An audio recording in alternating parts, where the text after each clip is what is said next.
바울은 지난 시간 저희가 함께 살펴본 말씀 속에서 땅에 있는 지체를 죽이라고 하였습니다. 구체적으로는 성적으로 악한 욕망들 그리고 탐심, 탐심은 곧 우상숭배라고 했었죠. 그것을 근절하라고 했었고 또 분함, 악의, 비방 같은 것들 역시 벗어버리라고 하였습니다. 그러면서 그 이유로 예수 그리스도를 믿은 성도들은 이미 새 사람이 되었기 때문이다라고 말을 했습니다. 그리고 이 새 사람은 성령님에 의해서 진리를 깨닫고 날로 날로 예수 그리스도의 형상으로 새로워지는 사람이다라고도 말씀을 드렸죠. 이처럼 예수님을 믿는 자들은 새 사람을 입었기 때문에 바울이 이제는 옛사람 것을 벗어버리라고 명한 것은 타당한 일이었습니다. 오늘 우리는 그 다음 말씀인 12절부터 17절 말씀을 살펴보고자 하는데요. 이 말씀들은 벗어버리는 것과는 반대로 새 사람으로서 적극적으로 입어야만 하는 것, 즉 새 사람으로서 갖추어야만 하는 것이 무엇인지를 말해주고 있습니다. 그런데 이것들을 본격적으로 살펴보기 전에 우리는 12절 상반절에 있는 말씀을 잠시 생각해 볼 필요가 있습니다. 여기서 바울은 골로새 교인들을 가리키면서 너희는 하나님이 택하사 거룩하고 사랑받는 자처럼이라고 합니다.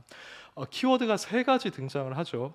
하나님께서 택하셨다, 거룩하다, 사랑받는 자다라고 할 수 있는데 이 세 가지 표현은 하나님의 백성을 가리키는 전형적인 표현입니다.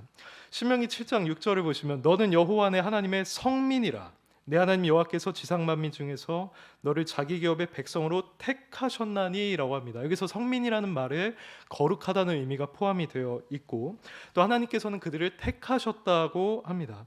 그리고 이어지는 말씀에는 하나님께서 그들을 택하신 이유가 그들이 수요가 많기 때문이 아니라 다만 그들을 사랑하셨기 때문이라고 말씀을 하셨죠. 이처럼 하나님의 택함을 받은 백성은 유대인이 분명했습니다. 그래서 유대인들은 그 지위를 분명히 누리고 있었죠. 그런데 오늘 본문에서 보여주고 있듯이 바울은 골로새 교인들을 하나님이 택하사 거룩하고 사랑받는 자라고 부름으로써 유대인이 아닌 이방 사람들까지도 하나님의 백성이 되었다는 사실을 분명히 하고 있습니다. 우리는 이 부분을 좀 분명하게 짚고 넘어갈 필요가 있습니다. 본래 이 자리에 있는 우리들 역시 사실은 유대인이 아닌 이방인으로서 결코 그 여호와 하나님의 백성이 될 수가 없는 자들이었습니다.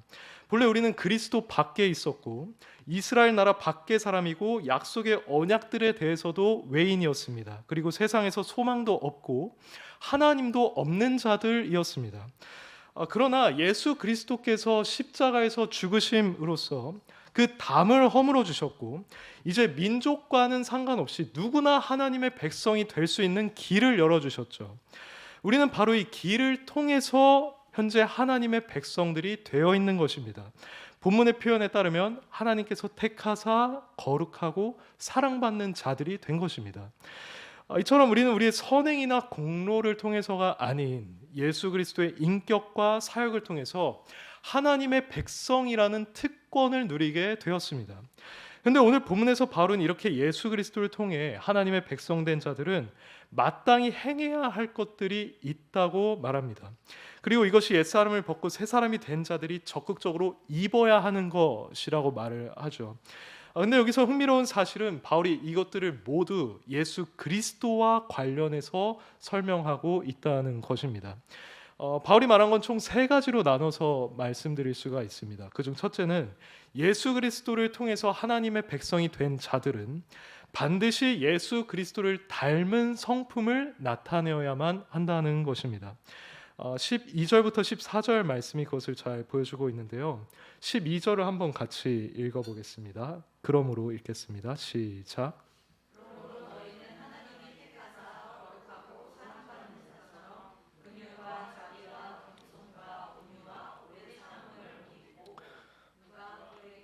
네, 여기까지 읽겠습니다. 여기서 바울은 5가지의 덕목을 제시하고 있습니다. 긍휼, 자비, 겸손, 온유, 오래 참음이 그것입니다.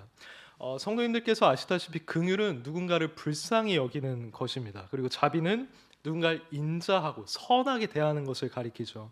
또 겸손은 나보다 남을 낮게 여기는 것이라고 할 수가 있고, 온유는 나를 격분하게 만드는 상황 속에서도 격분하지 않는 것으로 정의가 됩니다. 그리고 오래 참음은 말 그대로 분하거나 억울한 상황 속에서 분을 내지 않고 끝까지 오래 참는 것을 말하죠. 바울은 예수 그리스도를 통해 하나님의 백성이 된 자들은 마땅히 이런 성품들을 지녀야 한다고 말하고 있습니다. 그런데 사실 이러한 성품들은 예수 그리스도께서 이미 온전하게 나타내셨던 성품들입니다. 그분은 자신에게 나오는 자들을 보면서 불쌍히 여기셨고, 누구든지 도움이 필요하면 자비를 베푸셨습니다. 또 그분은 나는 마음이 온유하고 겸손하니 나의 멍에를 메고 내게 배우라고 말씀하셨죠. 뿐만 아니라 예수님께서는 공생의 당시에도 그러셨지만 지금도 사람들에 대해서 오래 참으사 아무도 멸망하지 아니하고 다 회개하게 이르기를 원하고 계십니다. 이처럼 바울이 여기서 언급하고 있는 이 5가지 덕목들은 그 누구보다도 예수 그리스도의 모습에서 온전하게 나타나는 성품들인 것입니다. 13절과 14절에 나타나는 것도 마찬가지입니다. 13절에서 바울은 누가 누구에게 불만이 있거든 서로 용납하여 피차 용서하라고 말을 하는데, 이 세상에서 이루어진 가장 위대한 용서는 죄인을 용서하신 예수 그리스도의 그 용서였습니다. 그래서 바울은 이어지는 말씀에 주께서 너희를 용서하신 것 같이 너희도 그러하고 라고 말합니다. 또 14절에서는 사랑을 언급하는데, 성경은 성부 하나님이 사랑 그 자체이시고 또 자신의 사랑을 확증하셨다고 하셨죠. 하지만 성경은 그와 마찬가지로 성자 하나님이신 예수 그리스도 역시 우리 같은 죄인을 사랑하셨다고 명백하게 표현을 합니다. 에베소서 5장 2절에서 이렇게 말합니다. 그리스도께서 너희를 사랑하신 것 같이 너희도 사랑 가운데서 행하라. 그는 우리를 위하여 자신을 버리사 향기로운 제물과 희생 제물로 하나님께 드리셨느니라고 하였습니다. 그리고 갈라디아서 2장 20절을 보시면 예수님을 가리켜서 나를 사랑하사 나를 위하여 자기 자신을 버리신 이라고 예수님을 언급하고 있죠. 이처럼 예수 그리스도 역시 우리 같은 죄인들을 위해서 자기 자신을 버림으로써 우리를 향한 그 자신의 사랑을 분명하게 나타내셨습니다. 그리고 내가 너희를 사랑한 것 같이 너희도 사랑하라고 말씀하심으로써 우리도 그 사랑이라는 성품을 나타내어야 할 것을 명령하셨죠. 13절에서 바울이 주께서 너희를 용서하신 것 같이 너희도 그러하라고 한 것과 같은 맥락에 있는 것입니다. 이런 점들을 우리가 봤을 때 바울이 본문에서 하나님의 백성된 자들에게 요구하는 것은 결국에 그리스도를 닮은 성품입니다. 한편으로 이것은 당연한 요구라고 말할 수가 있겠습니다. 왜냐하면 성도들은 그리스도의 영을 이미 가지고 있는 자들이고 그리스도께 접붙임 바 되어서 그분으로부터 생명을 공급받고 있는 자들이기 때문입니다. 그리스도께 접붙임 받은 성도들이 그리스도께서 맺으신 그 선한 열매를 동일하게 맺는다는 것은 아주 자연스러운 일이고 또 마땅한 일입니다. 그래서 조나단 에드워즈는 그리스도인이란 그리스도를 닮은 사람이다라고 말하기도 했습니다. 또 이것은 하나님께서 우리를 택하시고 부르시는 목적이기도 합니다. 로마서 8장 29절을 보시면 하나님께서 미리 아신 자들, 곧 구원하기로 선택한 자들을 미리 정하신 그 목적이 그 아들의 형상을 본받게 하기 위함이다라고 하였습니다. 그러므로 하나님께서 성령을 통해서 우리를 구원하는 역사를 이루어 가실 때 그리스도를 닮은 성품의 열매를 맺게 하시는 것은 필연적인 결과라고 볼 수 있습니다. 이것은 기본적으로 하나님께서 계획하시고 하나님 자신의 능력으로 우리 안에서 이루어가는 일인 겁니다. 그래서 우리가 진정 예수 그리스도로 말미암은 하나님의 백성이라고 한다면 우리로부터 예수 그리스도를 닮은 그 성품들이 자연스럽게 나타나야만 합니다. 우리에게도 다른 이들을 불쌍히 여기고 자비를 베푸는 모습, 또 겸손하고 온유하고 오래 참는 모습이 나타나야 합니다. 우리에게도 다른 이들을 값없이 용서하는 모습들이 반드시 있어야만 하고요.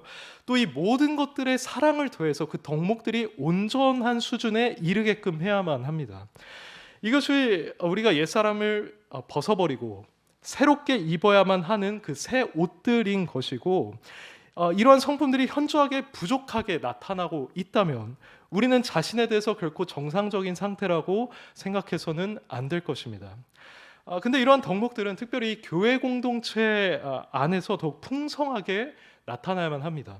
왜냐하면 이런 덕목들이야말로 성령이 하나 되게 하신 것을, 즉 우리를 이 하나로 된 연합을 힘써 지키게 되는 수단이 되기 때문입니다.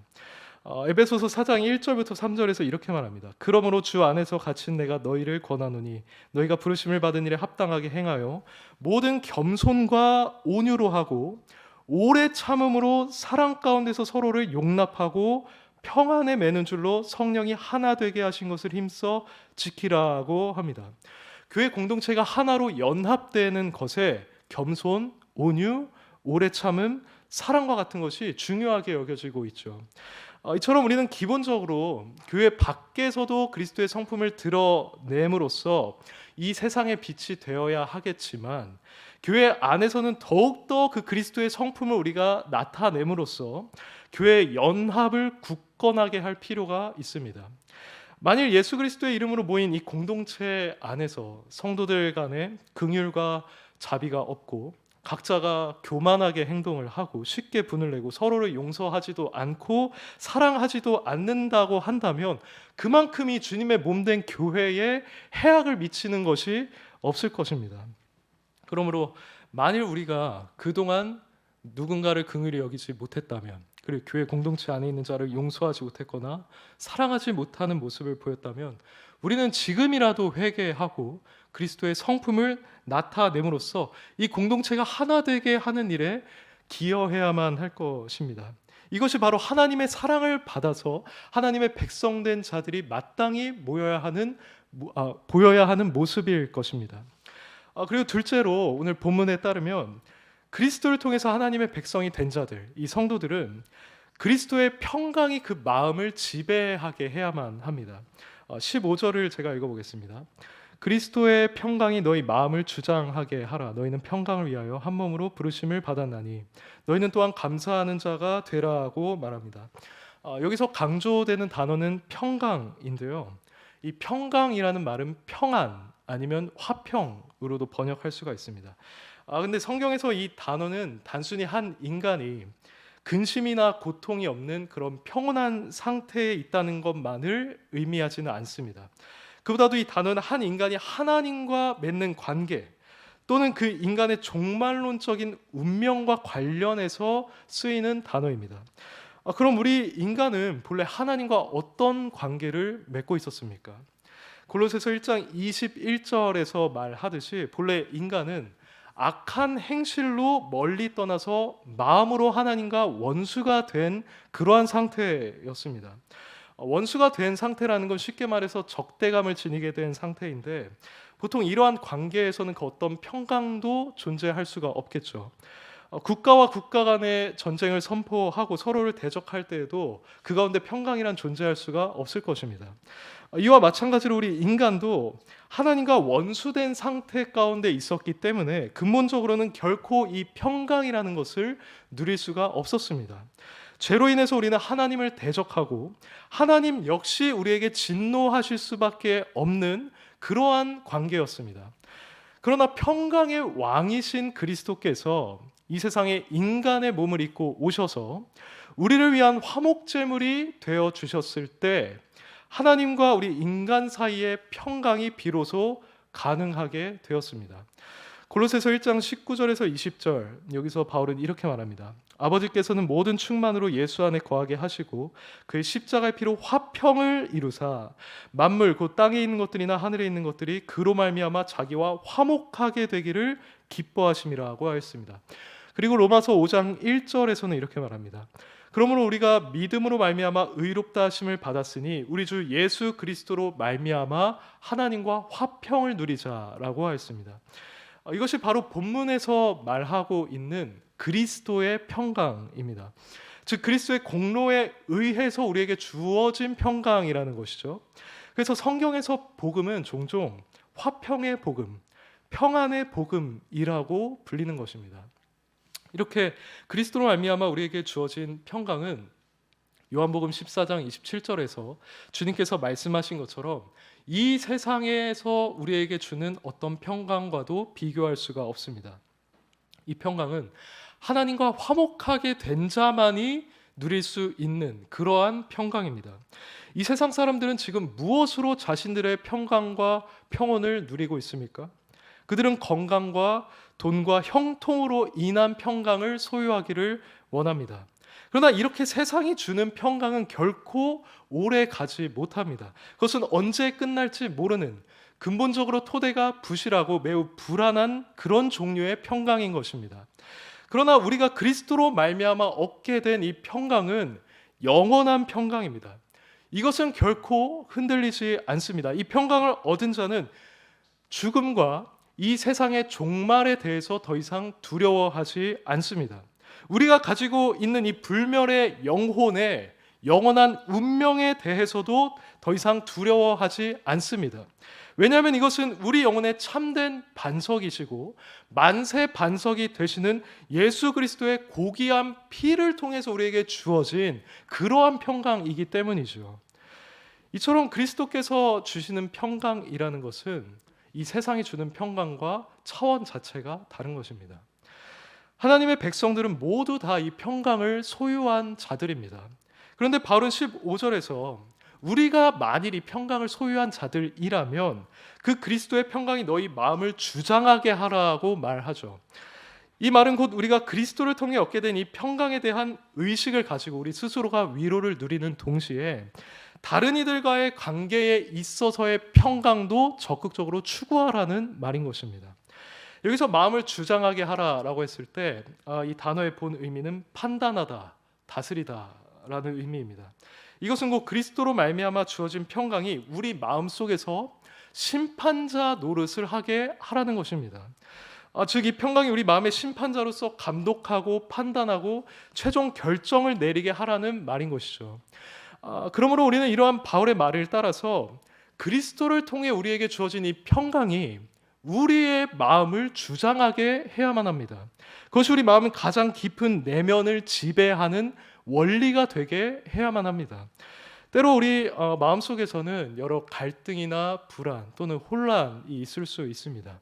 그것은 외부적 환경에서 오는 것일 수도 있고요. 아니면 마귀가 주는 압박이나 시험에 의해서 일어나는 것일 수도 있겠습니다. 그런데 바로 그러한 때에 우리는 그리스도의 평강이 우리 마음을 주장하게 하고 지배하게 함으로써 그러한 내적 갈등을 극복할 수가 있습니다.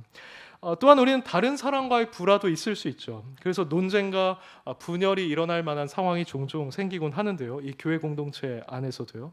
근데 이때 역시도 우리는 그리스도의 평강이 우리 마음을 지배하도록 한다면 우리는 우리 공동체 안에 있는 다른 이들에 대한 분노나 악의, 비방과 같은 악한 마음들을 극복해내고 이겨낼 수가 있을 것입니다.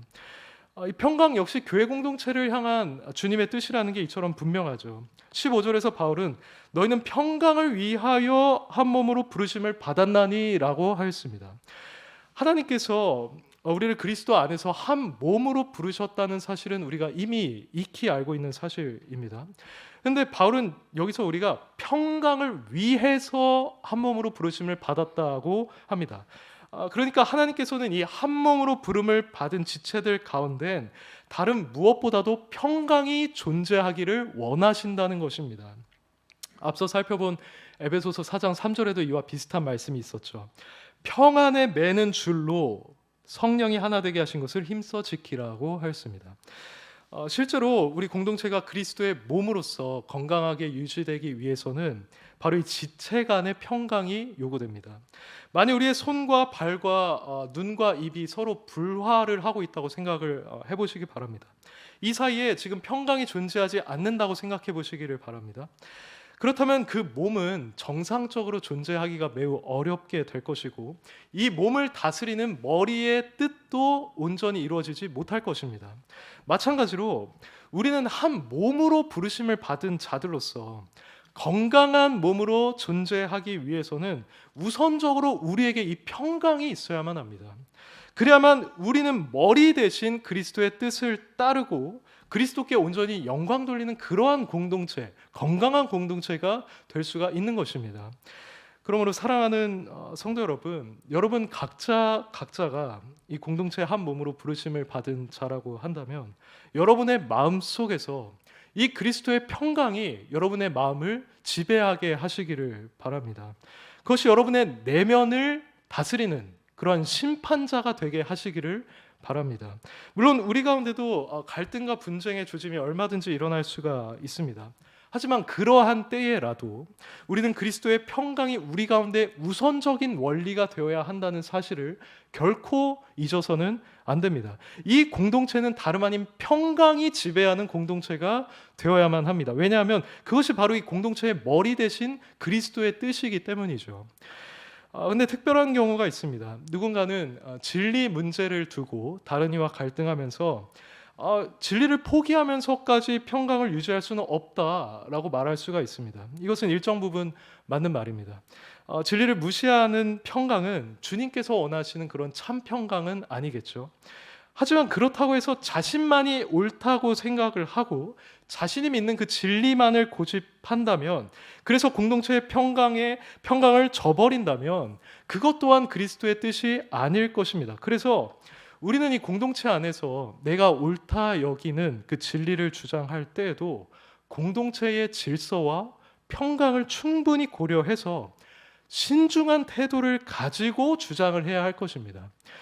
성령의 인도하심을 받아서 참된 진리를 추구하는 자라고 한다면 그에게는 반드시 그러한 균형이 유지될 것입니다. 야고보서 말씀처럼 오직 위로부터 난 지혜는 첫째 성결하지만 둘째로 화평한 것이기 때문입니다.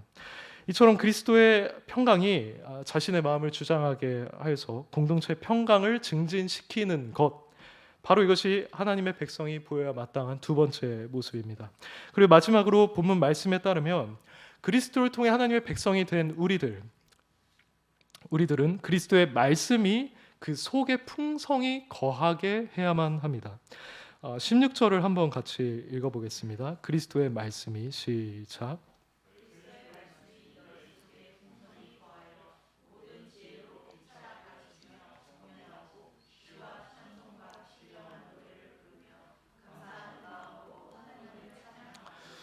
네, 여기서 그리스도의 말씀이라고 하는 것은 그리스도께서 하신 말씀 또는 그리스도에 대한 말씀을 의미합니다.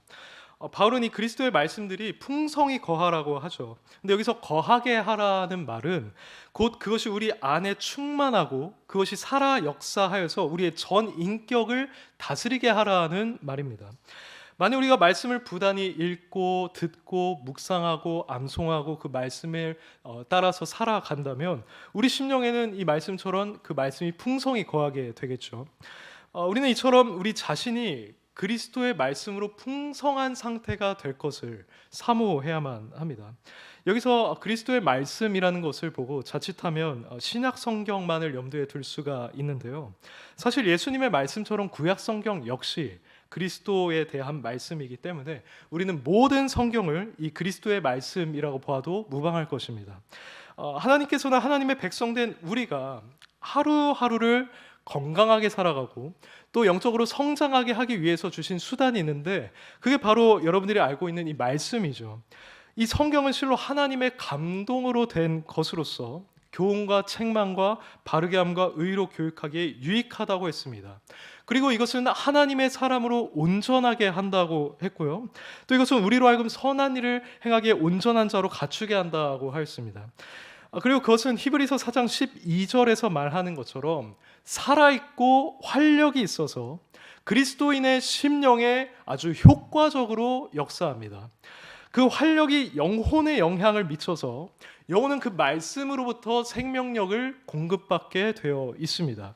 또한 말씀은 어떤 검보다도 예리하여서 혼과 영과 및 관절과 골수를 찔러 쪼개기까지 한다라고 말을 하는데, 이것은 곧 말씀이 우리 인간 존재의 가장 깊숙한 곳까지 닿아서 역사함으로써 우리의 근본적인 영역을 변화시킨다는 그러한 뜻입니다.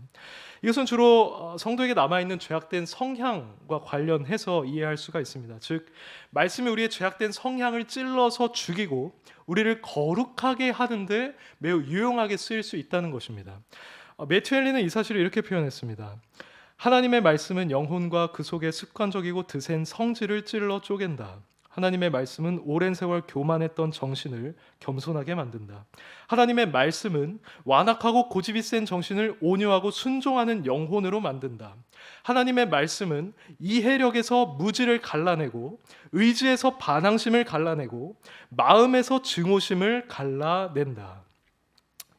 이러한 말씀의 능력에 의해서 성도들의 죄는 점점 죽어가게 되는 것이고 의는 점점 더 풍성하게 되는 것이죠.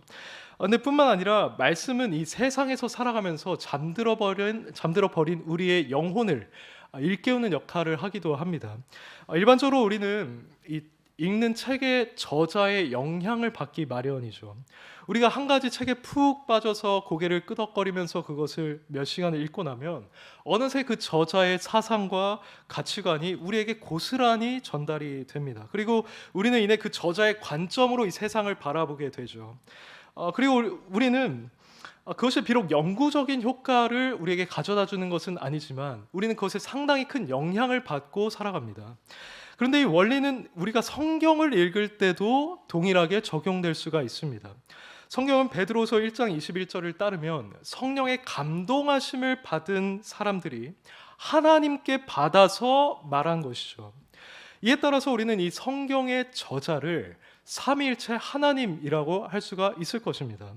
그렇다면 우리가 이 하나님의 말씀을 부지런히 읽고 듣고 묵상하고 암송할 때 우리는 이 과정 속에서 이 말씀의 저자이신 삼위일체 하나님과 교통을 하게 되는 것입니다.